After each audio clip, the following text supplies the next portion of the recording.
Hello friends मोर channel स्वागतम जनाइছোঁ মই আজি 44 চেষ্টৰ বাবে কটৰি ব্লাউজৰ কাটিং দেখাম একেবাৰে সহজ পদ্ধতিত এইটো ভিডিও চোৱাৰ পিছত নিজেও বনাব পৰা হৈ যাব তাৰ বাবে মেইন কাপোৰটো 80 সেমি হয় 85 সেমি আৰু এটো লাইনিঙৰ কাপোৰটো 1 মিটাৰ লৈছোঁ মই প্ৰথমতে এনেকৈ আঁচিডাল টানি কাপোৰটো সমান কৰি লম ইয়াৰ লেন্থ লম ব্লাউজটোৰ 16.5 এটো 15.5 ত ৰেডি হ'ব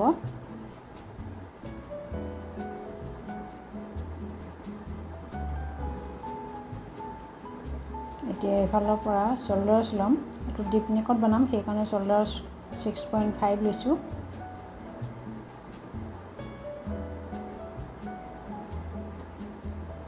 আৰু এনেকৈ মই দুঠাইত দি সমান কৰি লৈছো এই আঁচডাল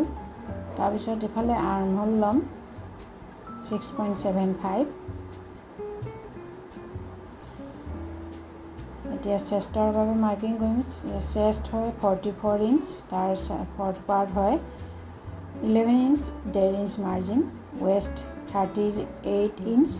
ইয়াৰ ফৰ্থ পাৰ্ট হ'ব 9.5 ইঞ্চ আৰু 1 ইঞ্চ ডাৰ্টৰ বাবে 1.5 ইঞ্চ মাৰ্জিনৰ বাবে এনেকৈ সমান কৰি লম এইফালৰ পৰা আৰ্ম হোলৰ ফালৰ পৰা 1.5 ইঞ্চ এনেকৈ এতিয়া বেক আৰ্ম হোল শেপ দিম এইফালৰ পৰা নেক উইথ লৈছো নেকটো বহলটো লৈছো 3 ইঞ্চ লেন্থ লম 11 ইঞ্চ তলৰ ফালৰ পৰা 3 ইঞ্চ লম এনেকৈ বক্স বনাই লম ইয়াত মই ইউ শেপ নেক ড্ৰ কৰিছো আপোনালোকৰ যেনেকুৱা নেক লাগে তেনেকুৱা ড্ৰ কৰি ল'ব এইফালৰ পৰা ডাৰ্টৰ বাবে মই 5.5 ইঞ্চ লৈছো আৰু ইয়াৰ লেন্থ লম 4.5 ইঞ্চ আৰু এইফালে 1 ইঞ্চৰ ডাৰ্ট হ'ব তলৰ ফালে হাফ হাফ এইফালে নেক্সট সাইডৰ পৰা অলপ ডাউন কৰিম 0.2 সমান এতিয়া কাটিং কৰি লম এই ভিডিওটো মই একেবাৰে সহজ পদ্ধতিত দেখাইছো ইয়াৰ পিছত আপোনালোকে নিজে বনাব পৰা হৈ যাব কটৰি ব্লাউজ একেবাৰে সহজতে বহুতৰ বাবে কটৰি ব্লাউজ টান নিচিনা লাগে বহুত জটিল নিচিনা লাগে কিন্তু এই ভিডিওটো চোৱাৰ পিছত একেবাৰে সহজ হৈ পৰিব এতিয়া ফ্ৰন্ট পাৰ্টৰ বাবে কাটিং কৰিম তাৰ বাবে কাপোৰটো আকৌ সমান কৰি লৈছো ডাবল ফল্ড হয় এটো ৰিভাৰ্স কৰি লৈছো আৰু তলৰ ফালে চেইনডাল দি সমান কৰি লৈছো এফালে কটৰি ব্লাউজৰ বাবে 1 ইঞ্চি কাপোৰ বেক পাৰ্টতকৈ বেছি লাগে ফ্ৰন্ট পাৰ্টত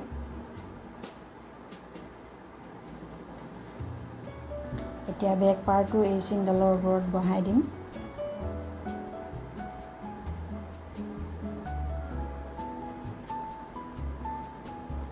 এতিয়া যেনেকৈ আছে তেনেকৈ মই এজ ইট ইজ ড্ৰ কৰি লম এনেকৈ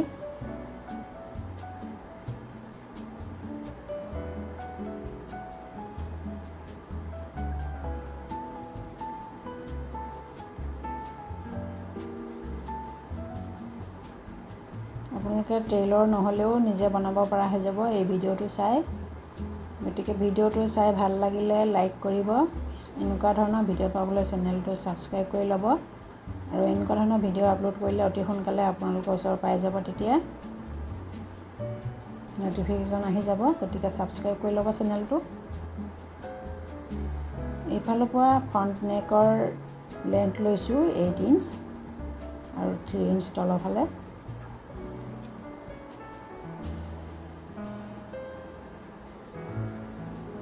এনেকৈ আৰ্ম হোলৰ চিন দুডালো দি ললো ফ্ৰন্ট পাৰ্টৰ বাবে এফালে মই ৰাউন্ড শেপ দিছো ফ্ৰন্ট নেকটো আপোনালোকে যেনেকুৱা ধৰণৰ নেক লাগে তেনেকুৱা ধৰণৰ ৰেডি কৰি ল'ব এনেকুৱা ড্ৰ কৰি ল'ব এতিয়া বেল্টৰ বাবে লম কটৰি ব্লাউজত বেল্ট থাকে সেই কাৰণে বেল্টৰ লেন্থ লম ইফালৰ ওপৰৰ পৰা 13 ইঞ্চ এনেকৈ সমান কৰি লম আৰু ইফালে যিখিনি মাৰ্জিন আছিল সেইখিনি মই এনেকৈ আঁতৰাই লম মাৰ্জিনৰ চিন দি লম এতিয়া এফালে 1 ইঞ্চ 1 ইঞ্চ ওপৰলৈ এনেকৈ বেকা কৰি দিব লাগিব কাৰ্ভ চিন এনেকৈ এতিয়া এইখিনিৰ পৰা এইখিনিলৈ যিমানখিনি হয় তাক 3 ভাগ কৰিব লাগিব ইয়াৰ পৰা ইয়ালৈ 11 আহিছে 11ক 3 ভাগ কৰিলে যিমান হ'ব এটা ভাগত তেনেকৈ ভাগ কৰি ল'ব লাগিব লৈ তাৰ দুটা ভাগ মই কটৰীৰ বাবে ল'ম ইয়াৰ দুটা ভাগ এতিয়া এনেকৈ আঁচটানি ল'ম এই নিয়ম মতে সকলো ধৰণৰ সাইজৰ ব্লাউজৰ কাটিং কৰিব পাৰিব নিয়মখিনি একেই থাকিব খালি সাইজটো অলপ বদলিব এতিয়া মই নেকৰ সাইডৰ পৰা 5.5 ললোঁ আৰ্মহোলৰ সাইডৰ পৰা 2.5 ললোঁ লৈ এনেকৈ কটৰী শেপ দিলোঁ আৰু আৰ্মহোলত হাফ ইঞ্চ যি এক্সট্ৰা কাটিং থাকে সেইটো হাফ ইঞ্চ দি দিলোঁ এতিয়া ৰেচিন মতে কাটি ল'ম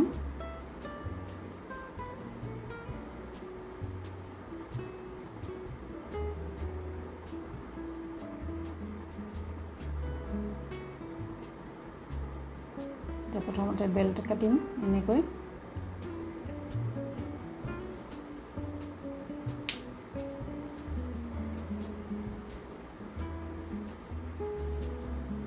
এই পাৰ্টটো কাটি ল'ম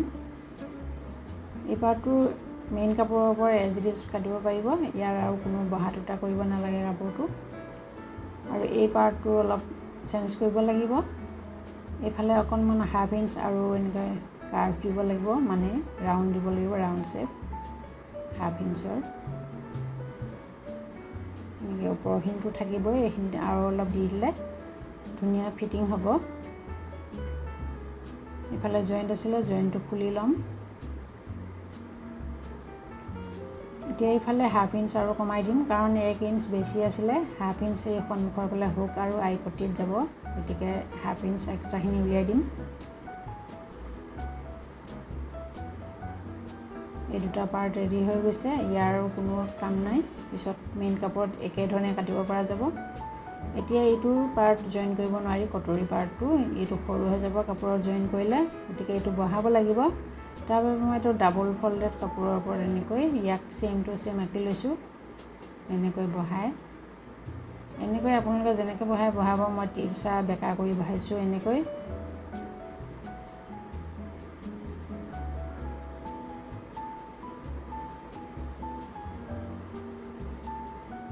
এতিয়া ইফালৰ পৰা 1 ইঞ্চি ল'ব লাগিব এইটো সাইডৰ পৰাও 1 ইঞ্চ ল'ব লাগিব 1 ইঞ্চ এক্সট্ৰা আৰু ইয়াৰ পৰা ইয়ালৈকে যিমান হয় তাৰ আধা লৈ ল'ম তো 8 হ'ল 8ৰ আধা 4ত মই চিন দিলোঁ আৰু তলৰ ফালে 1.5 ইঞ্চ 1.5 ইঞ্চ লৈছোঁ লৈ এই দুটা মূৰৰ লগত মিলাই দিম যিখিনি এক্সট্ৰা লৈছিলোঁ তাৰ লগত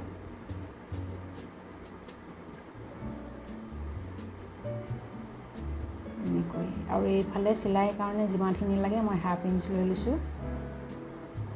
আৰু এইফালে হাফ ইঞ্চ ওপৰৰ ফালে ডিঙিটোৰ একো পৰিৱৰ্তন নহয়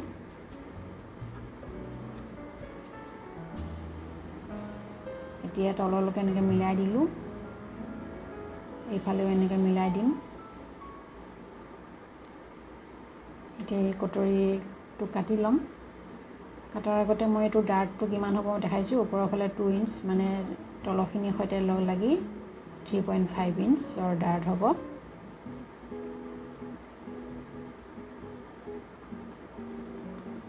এতিয়া এইখিনি গোটেইখিনি কাটা হৈ গ'ল এতিয়া মই স্লিভছৰ বাবে কাটিম স্লিভছৰ কটাৰ আগতে মেইন কাপোৰত মই কাটি ল'ম কাৰণ মেইন কাপোৰটো কম আছে কাপোৰটোত কটাৰ পিছত যিমানখিনি কাপোৰ বাচিব সেইখিনিয়ে স্লিভছ বনাম গতিকে সেইখিনি মই কাটি ল'লোঁ কাটি লোৱাৰ পিছত এতিয়া কিমান কাপোৰ বাছিল 8 ইঞ্চ কাপোৰ বাছিল এতিয়া 8 ইঞ্চৰ জোখত মই স্লিভছৰ কাটিং কৰিম তাৰ আগতে মই বেক নেকটো কাটি ল'ম বেক নেকটো মেইন কাপোৰটোৰ লগত একেলগে ৰাখি কাটি লৈছোঁ সমানে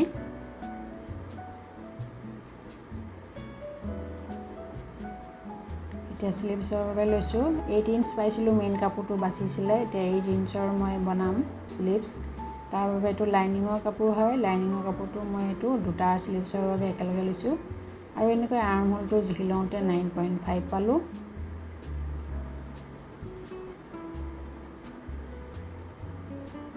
এতিয়া স্লিভছৰ লেন্থটো লৈ ল'ম 8 ইঞ্চ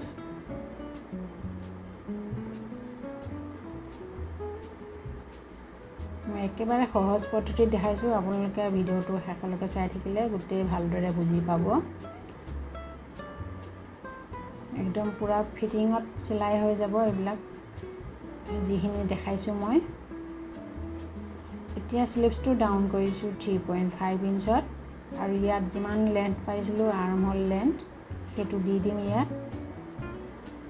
এতিয়া স্লিভৰ শ্বেপ দিম।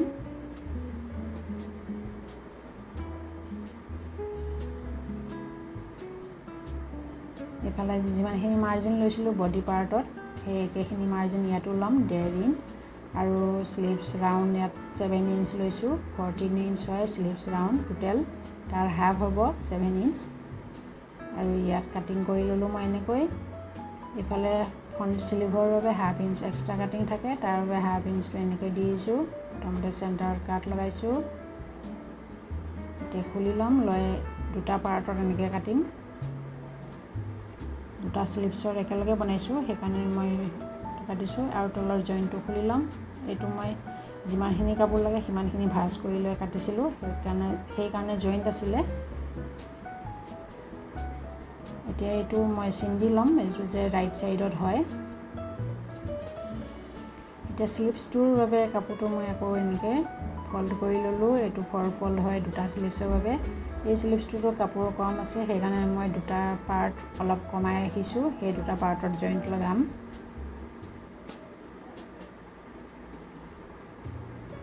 আৰু এইফালে কাটি ল'ম।